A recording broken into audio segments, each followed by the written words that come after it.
انہی کے مطلب کی کہہ رہا ہوں، زبان میری ہے بات ان کی، انہی کی مطلب کی کہہ رہا ہوں،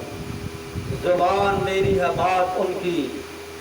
انہی کی محفل سنوارتا ہوں، چراغ میرا ہے رات ان کی۔ میں آپ کے سامنے قبلہ ابو البیان سید الاولیاء شارح مکتوبات امام ربانی شہباز خطابت پیر طریقت ابو البیان پیر محمد سعید احمد صاحب مجددی رحمۃ اللہ تعالی علیہ آپ کا دیا ہوا سبق آپ کے سامنے دہرانے کی کوشش کر رہا ہوں۔ اللہ رب العزت کی بارگاہ میں دعا ہے اللہ تعالیٰ قبول و منظور فرمائے۔ سامعین محترم، میں کسی کی ادا کو ادا کر رہا ہوں، جن کے در کا گدا ہوں ان سے وفا کر رہا ہوں۔ عزیزان گرامی، یہ ذی الحج شریف کا مہینہ گزر رہا ہے۔ اس مہینے کی 18 تاریخ حضرت سیدنا عثمان غنی رضی اللہ تعالی عنہ خلیفہ سوم شہید مظلوم آپ کا یوم شہادت ہے، تو اسی حوالے سے آپ کے سامنے حضرت عثمان غنی رضی اللہ تعالی عنہ آپ کے فضائل بیان کرنا مقصود ہے۔ عزیزان گرامی، اسلامی سال کا پہلا مہینہ محرم الحرام کا مہینہ ہے، اور اسلامی سال کا آخری مہینہ جو ہے ذی الحج شریف ہے۔ تو مسلمانوں کے اسلامی سال کے پہلے مہینے میں محرم الحرام کے مہینے میں اس مہینے میں شہادت حضرت امام حسین رضی اللہ تعالی عنہ ہے،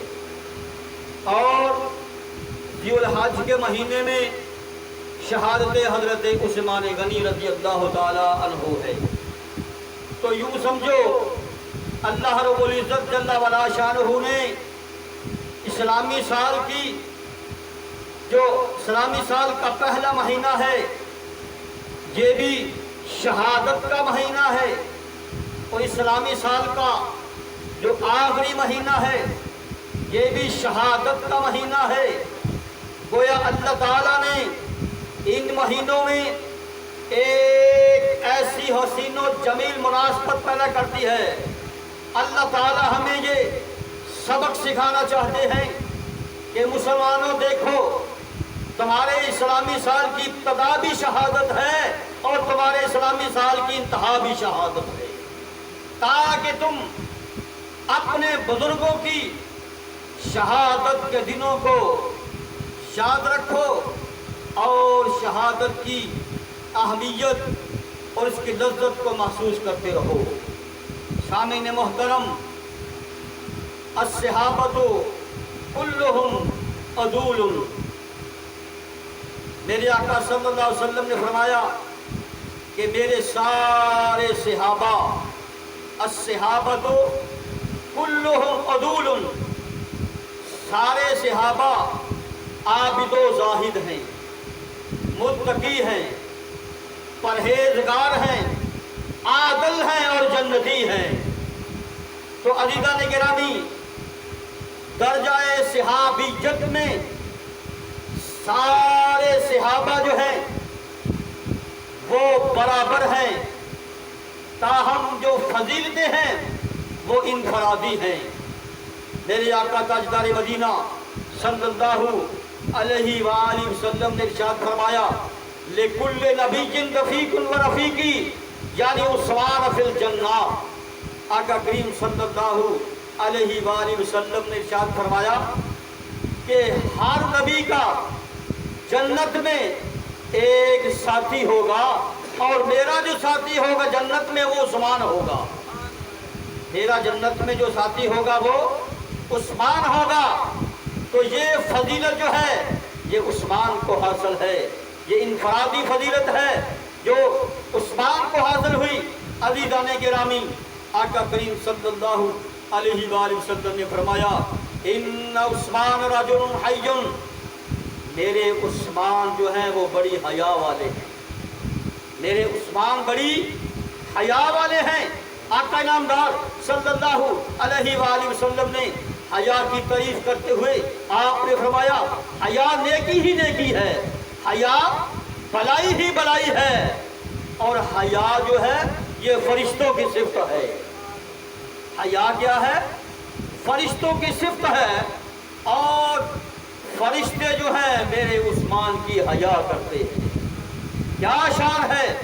حضرت عثمان غنی رضی اللہ تعالیٰ عنہ کی کہ جس کی فرشتے بھی حیا کرتے ہیں۔ سامعین محترم، حیا نصف ایمان ہے، اور عثمان جو ہے وہ بیکر حیا ہے،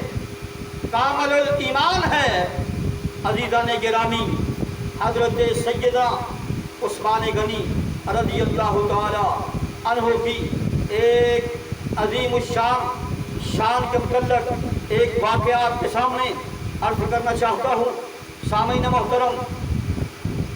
ہجرت کے 6 سال آقا انعامدار صلی اللہ علیہ وآلہ وسلم ذی القعدہ کے مہینے میں آپ کے ہمراہ 1400 صحابہ کرام ہیں، احرام باندھے ہوئے ہیں، قربانی کے جانور ساتھ لیے ہیں۔ 1400 صحابہ کے ساتھ میرے آقا تاجدار مدینہ راحت قلب و سینہ صلی اللہ علیہ وآلہ وسلم آپ مدینہ المنورہ سے مکہ المکرمہ کی طرف روانہ ہوئے عمرے کی ادائیگی کے لیے۔ مکے کی طرف جب روانہ ہوئے تو راستے میں ایک مقام آتا ہے جسے مقام حدیبیہ کہتے ہیں۔ اس مقام پر قریش مکہ نے آپ کو روک لیا۔ اس وقت ضرورت پڑی کہ کوئی سرداران قریش کے پاس، مکے والوں کے پاس کوئی نمائندہ بھیجا جائے جو اس حقیقت کو بیان کرے کہ ہم مکے میں عمرے کی ادائیگی کے لیے آ رہے ہیں اور ہمارا کوئی مقصد نہیں ہے، ہمارے ساتھ قربانی کے جانور ہیں، ہمارے پاس کوئی جنگی ساز و سامان نہیں ہے، ہم جنگ کے لیے نہیں آ رہے بلکہ عمرے کی ادائیگی کے لیے آ رہے ہیں۔ تو جب میرے آقا تاجدار مدینہ صلی اللہ علیہ وآلہ وسلم کی انتخاب نظر پڑی، آپ کی نظر اٹھی تو عثمان غنی پر پڑی۔ میرے آقا صلی اللہ علیہ وسلم نے فرمایا اے عثمان، جاؤ آج تم اللہ کے رسول کے نمائندے بن کر قریش مکہ کے پاس جاؤ، جبکہ پورے کا پورا مکہ جو ہے وہ دشمن ہے۔ اور اس حالات میں جب عثمان غنی رضی اللہ تعالیٰ عنہ کو حکم ہوا، حضرت سیدنا عثمان غنی رضی اللہ تعالیٰ عنہ وہ مکے پہنچتے ہیں اور ان سرداروں کے پاس جا کر میرے آقا صلی اللہ علیہ وسلم کا پیغام پورے ذوق کے ساتھ، جلال کے ساتھ اور ان کے سامنے جب اپنا موقف بیان فرماتے ہیں، آپ نے فرمایا کہ اے مکے والوں، ہم مکے میں عمرے کی ادائیگی کے لیے آ رہے ہیں اور ہمارا کوئی مقصد نہیں ہے۔ تو عزیزان گرامی، اور قریش مکہ نے، سرداروں نے اس حقیقت کو تسلیم کرنے سے انکار کر دیا اور اپنے موقف پر ڈٹے رہے۔ سامعین محترم، اور ابو سفیان جو تھا اور دیگر سرکردہ سرداروں نے یہ کہا اے عثمان، ہم تجھ پر یہ احسان کرتے ہیں، ہم تجھے یہ اجازت دیتے ہیں کہ جاؤ کعبے کا طواف کرو اور آب زمزم کا پانی پیو، حجر اسود کے گوشے لو، صفا مروہ کی سعی کرنا چاہتے ہو تو کرو، حتیم میں نوافل پڑھنا چاہتے ہو تو پڑھو، تمہیں کھلی اجازت ہے، مگر تیرے نبی کو یہاں